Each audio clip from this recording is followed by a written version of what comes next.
धागे ना धागे ना वेना पाटे गिन पाटे धागे ना vena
Good morning, good afternoon, good evening, good night, wherever you are.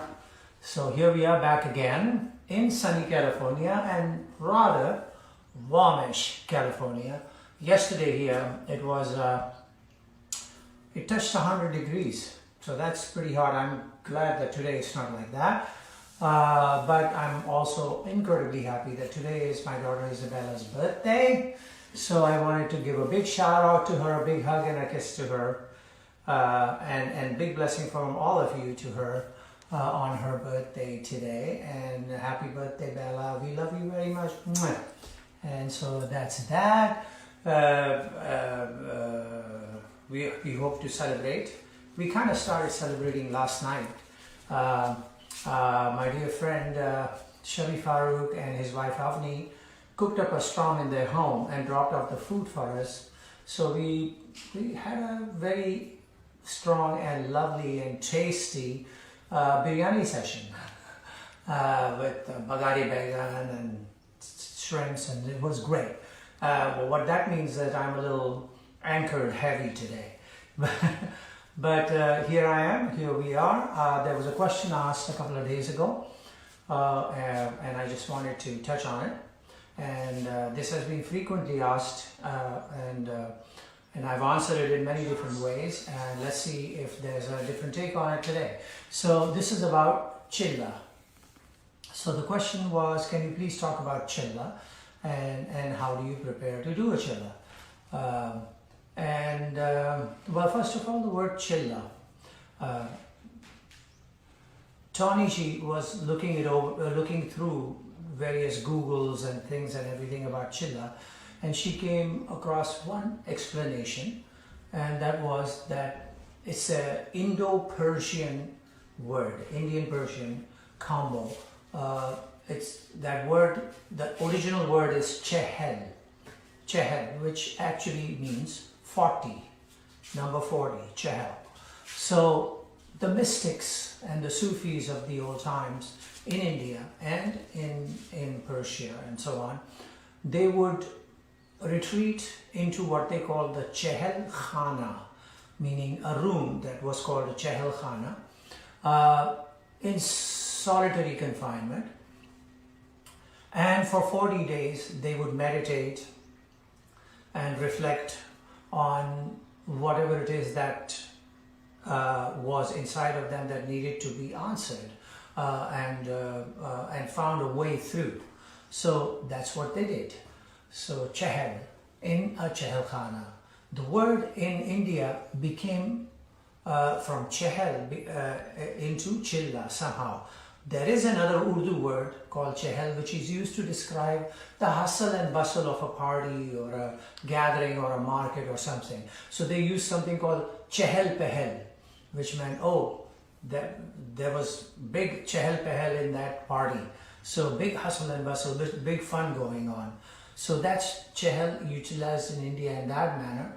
But chilla may have been a hybrid of chalis, and which means 40. So what happens is that a musician retreats into a chilla khana, which is again a room, for 40 days, surviving on pretty much liquids and like water and maybe vegetables, and shying away from eating meat and stuff, and in solitary confinement, focusing on whatever was a question in his or her mind vis-a-vis the playing is concerned. So suppose if I was considering that I've gotten to a certain point with a particular qaida or a particular phrase or a particular pattern,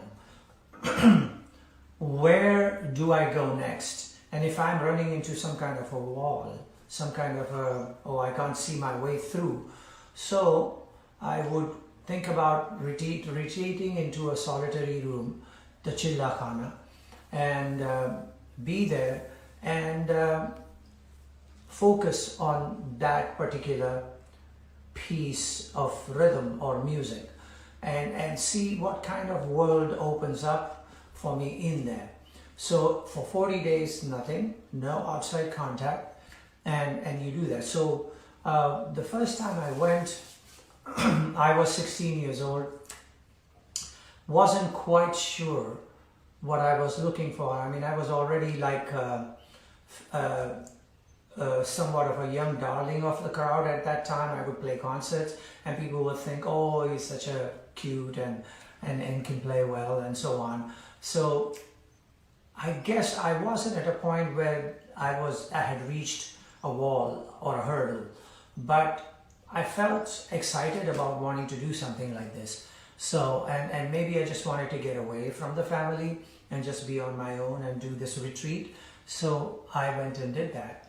But I focused on not one particular problem, because for me, at that point in my life, there was really no problem.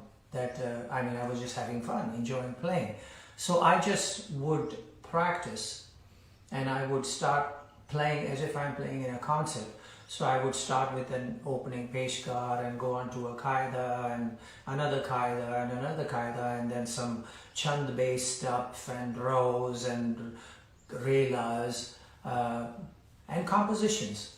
There was one instance where it happened where I suddenly got stuck with a particular composition, and I don't know why. I just felt that I wanted to keep trying to play that and go forward with it, and went on doing it for hours and a few days until there was a vision, and that changed things for me. That's another story. But chilla basically means that. So you decide on, okay, there is this particular, like some people, lots of people have problem with dhira dhira. So say, okay, I know I'm going to work on my dhira dhira and go into the chilla, focusing mainly on that. It is good to get your teacher's permission, guru's permission, and usually what happens is that the guru gives you in. I didn't have this the first time around, and I kind of just adopted a particular one for my second chilla, but a mantra or some kind of a prayer that you do, and before you begin, and every now and then when you stop for a moment, you go back to that prayer and you do that. So from your guru you get that. You focus on a particular phrase or a pattern or a qaida or a rela, and you work your way through that, and until it becomes second nature to you, until your hands just naturally flow in that particular composition at any given pace. And so that's how you get there. So chilla in a nutshell is that. Now for us, when we were learning and practicing, we had a guessing game that we played, and the guessing game was how fast a particular tabla player played, a particular rela or a composition or something. And that was a guessing game because you just kind of imagine in your head, oh, it's probably this fast. Half the time I found out that when I got back to hearing the maestro again and trying to play along with, I found that I had not yet gotten to that point. So I guess that is one bar that you should set for yourself when you get to a particular composition on a hurdle. That, but in today's day, it's easier.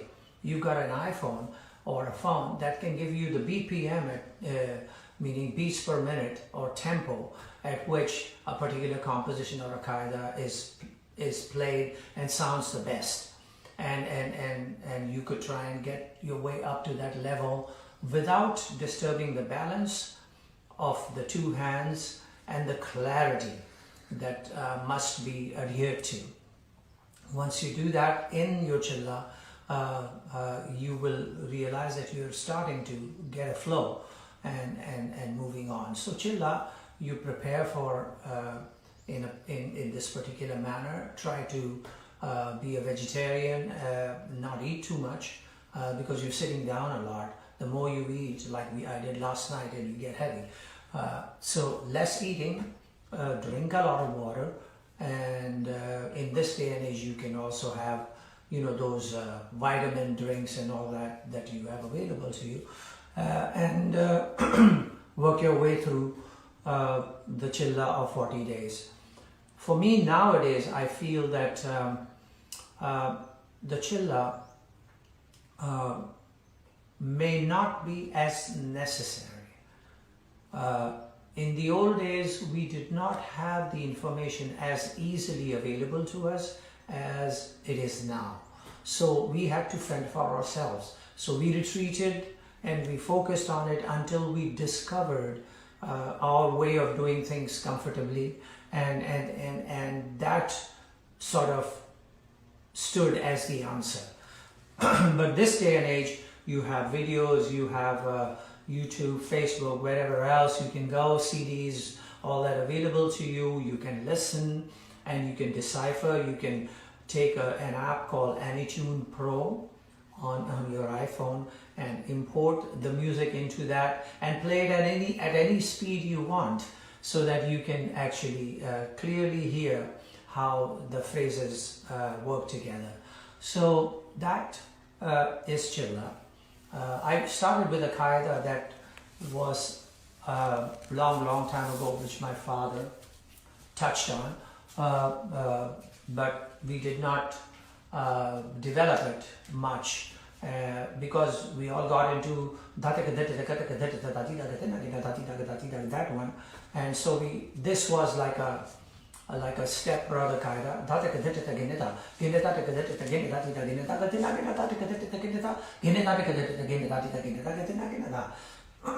So I suddenly remember this qaida as I was setting up here, so I just kind of started to play that. So that's one of the questions. Now we have to see if there's any other question. But before any other question, I'm going to play that qaida that we got into very much, which was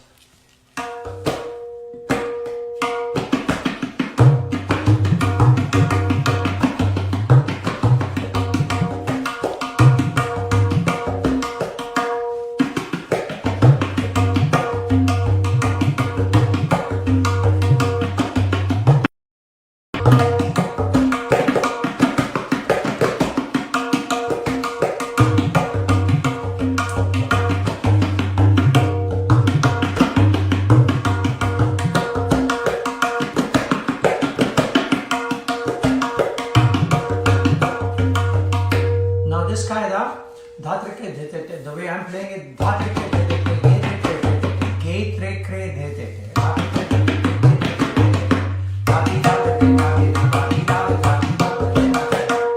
now it should be I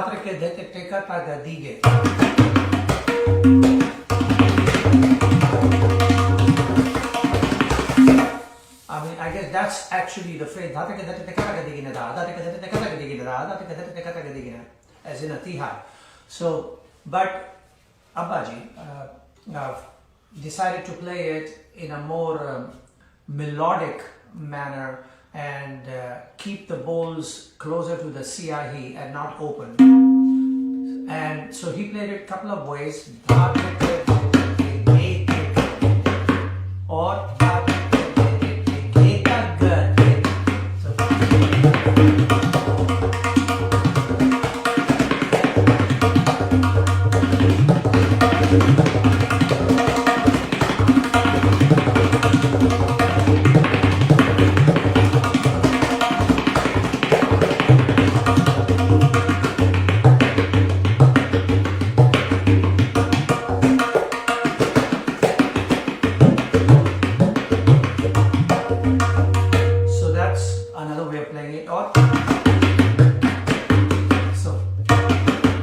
seems to be the one that I usually gravitate to.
So that's the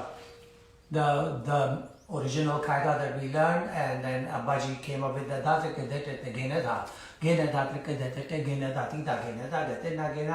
I see that there are possibilities in it. I have forgotten it. So now that I remember it, I'm gonna see if I can find my way through it. Maybe do like a mini mind chill on it. Like just sit at home and think about it. So, is there any other question? Rupak Tal tutorial. Rupak Tal tutorial? Is there such a thing? Rupak Tal tutorial? Boy, I must have missed it. Okay, Rupak Tal. So, in South India is 6 beats. Rupakam.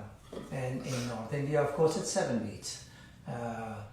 So Rupak Tal is interesting to me because it's a small tal,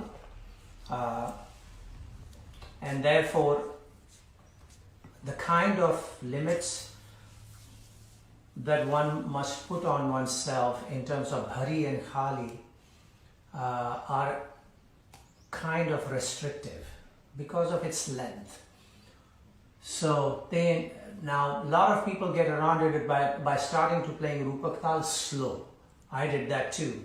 At one time I would start din, na, din, na, then at that tempo and or even slower and work my way through. So it allowed me a bigger canvas.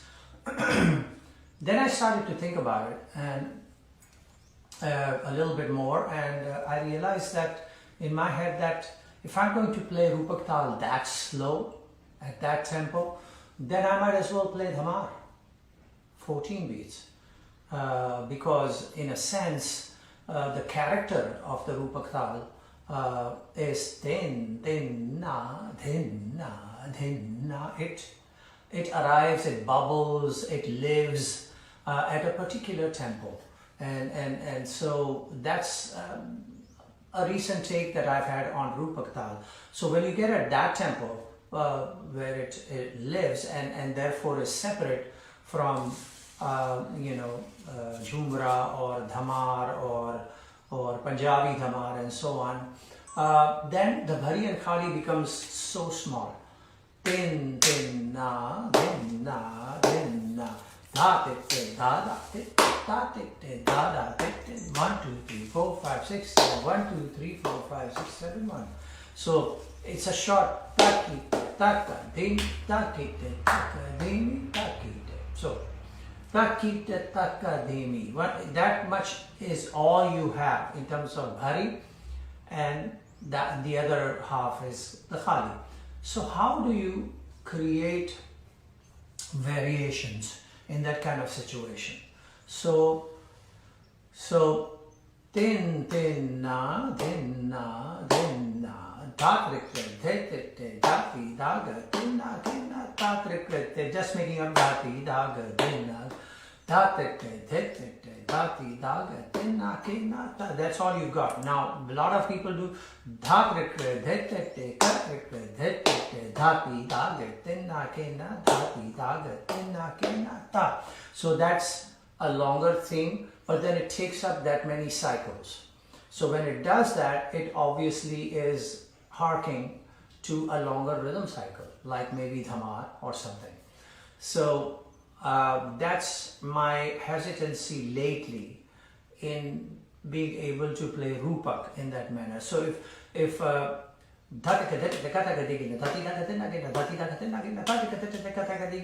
Bhari and one Khali, so that's 14 beats. So how do you account for that? It's the same thing that when you're playing with a sitar player or a sarod player or somebody, and they play a gut which is 2 cycles long in Rupak Tal. So that's 14 beats. So you're in effect playing 14, you're not playing 7. So that's another question, another discussion for another time. So the challenge, however, is exciting to be able to play at that tempo.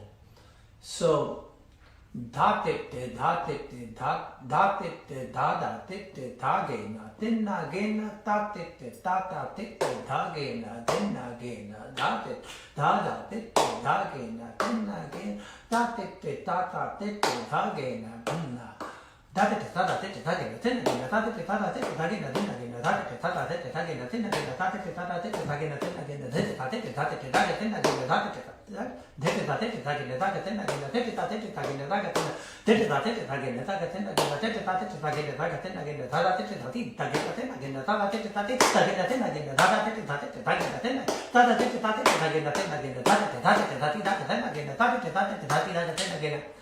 So you're doing Bhari and Khali and you're doing your variations in that one cycle in Bhari and Khali.